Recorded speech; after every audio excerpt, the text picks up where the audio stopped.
Gentlemen, thank you for coming today. I had some specific questions I wanted to ask you, and if I have time at the end, I will. But there's been a theme on both sides of the aisle that I want to try to synthesize a little bit and see if we can get some clarity on it.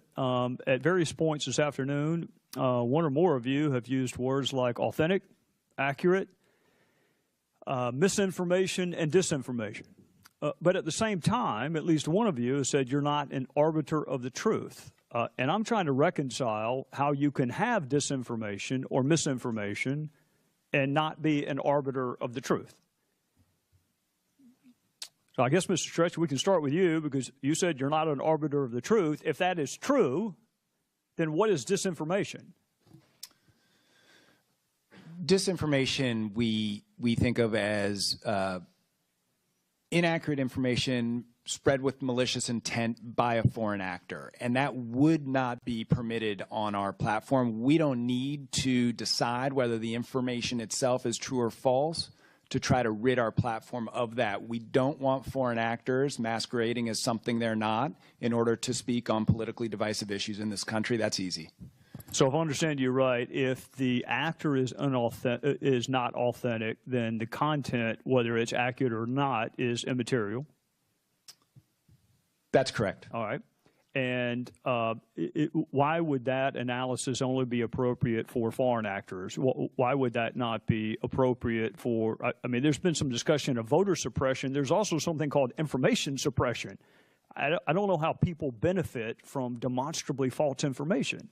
So if that's the analysis for foreign actors, why would that also not be the appropriate analysis, period, across your platforms?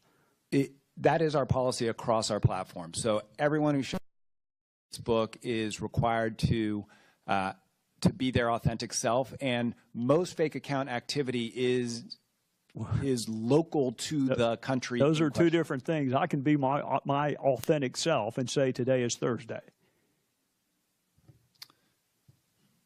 And what are you going to do with that?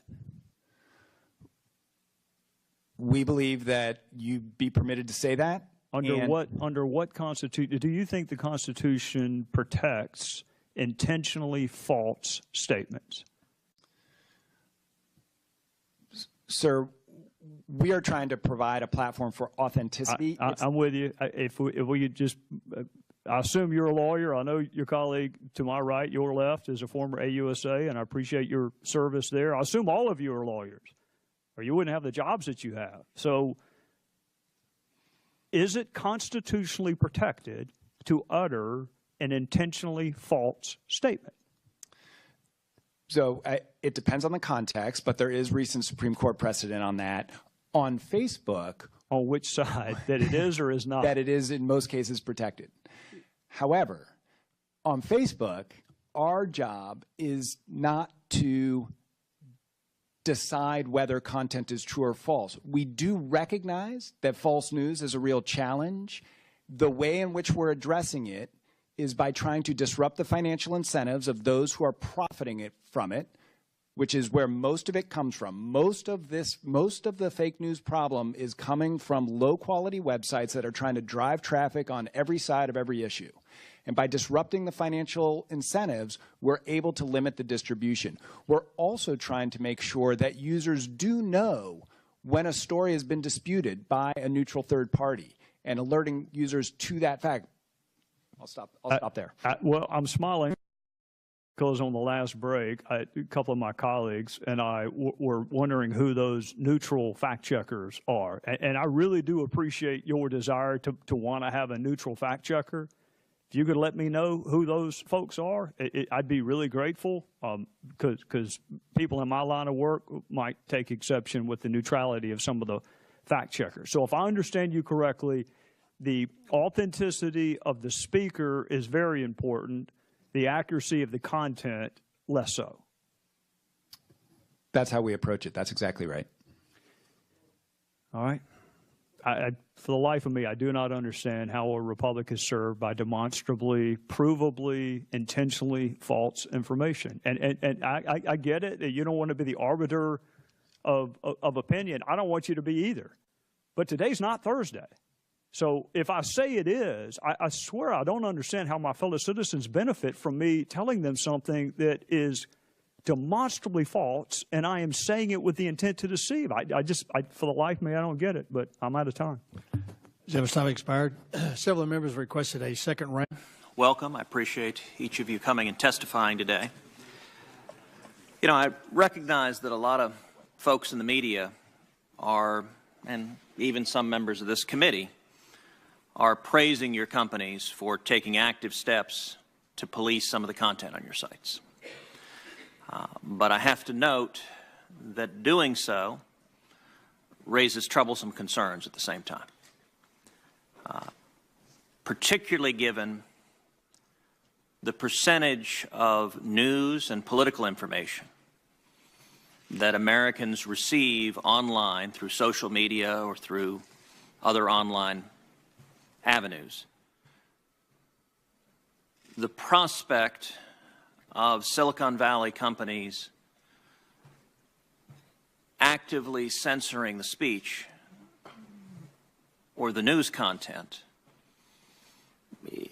is troubling to anyone who cares about a democratic process with a robust First Amendment. Take one example, which is Google. In December of 2015, a professor at Northwestern University conducted a study analyzing Google search results. He searched for the names of all 16 presidential candidates at the time and discovered that Democrats on average had 7 favorable search results among Google's top 10, and Republican candidates had 5.9 positive articles. And indeed, of the major candidates at the time, Hillary Clinton had 5 positive search results and only 1 negative on the first page.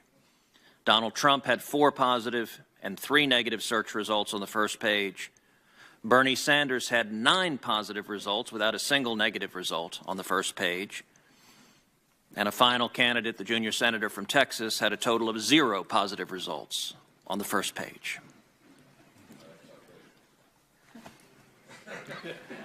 You may well have been citing my colleague from Minnesota on that page. That is outrageous. I will note, I will say if there were a Frankenfilter, that might be popular. That same professor ran a second study and found the vast majority of news outlets that were represented in Google searches were left-leaning. It's not just Google. In 2016, it was revealed that Facebook was, quote, curating the list of trending news stories on their website. According to reports, Facebook workers were artificially spiking conservative stories, including stories about former IRS official Lois Lerner, former Navy SEAL Chris Kyle, and positive stories about conservative politicians. The reports also revealed that stories by conservative outlets like the Washington Examiner or Newsmax that were popular enough to be picked up by Facebook's trending stories algorithm were nonetheless excluded until the New York Times and CNN began covering the same stories. Just last month, Twitter barred Representative Marsha Blackburn from advertising her campaign launch video because it deemed a line about her efforts to investigate Planned Parenthood to be inflammatory. The Susan B. Anthony list recently had a video advertisement against a political candidate blocked on Twitter because it referred to partial birth abortion as being akin to infanticide. Now, those are all political positions that people can take in our democratic society. But it is disconcerting if those political positions become a lens through which the American consumers consume news. So I want to ask each of you, do you consider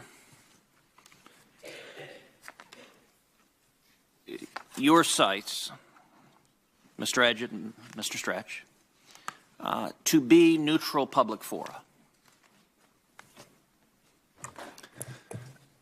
Senator, we think of Facebook as a platform for all ideas, and we have boundaries in the sense that we don't permit certain categories of content, such as hate speech. But within those guidelines, we do not in any way discriminate on the basis of viewpoint or ideology. So I'm just trying to understand, is that a yes or no whether you consider yourself to be a neutral public forum? We don't think of it in the terms of neutral, because what we're trying to do actually is provide each user a personalized news feed that will be the content that's most interesting to that user. But we do think of ourselves as, again, within the boundaries that I described, open to all ideas without regard to viewpoint or ideology. Mr. Edgett, same question. Free expression and free speech is at the core of the Twitter mission, and we do everything we can to enable that. Obviously balancing things like Mr. Stretch said against violence, violent threats, or abuse and harassment. But we believe that allowing the public and open platform that Twitter serves its community is one that's important to debate and discussion. And Mr. Chairman, if I can ask a final question, I'm at the end of my time. How do you respond? Chairman, Last I checked, I'm not going to object, but I would note that, Chairman, you and I are the only two who sat through all of this today, and I would like to have a chance to ask a question before the vote's over. Question. But of course, I'll let Senator Cruz go ahead. Go ahead. How do both of you respond to the public concerns and growing concerns that your respective company and other Silicon Valley companies are putting a thumb on the scale of political debate and shifting it in ways consistent with the political views of your employees?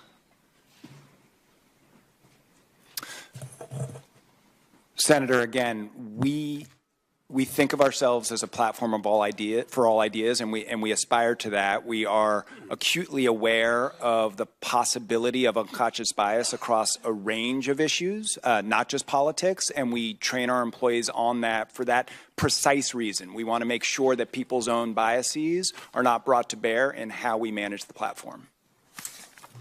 Similar at Facebook or at Twitter, we are spending a lot of time training these employees who are looking at user reports on organic tweets. We have stricter policies around advertisements. The one you referenced is an example of that, where since we are serving those ads to folks who aren't following the accounts and haven't asked to see the content, we want to make sure it's always a positive experience. But even there, we're making tough calls and we're learning from mistakes and revising policies and procedures going forward. But our goal and one of our fundamental principles at the company is to remain impartial. Thank you. Chairman, as I said, you and I are the only two that sat through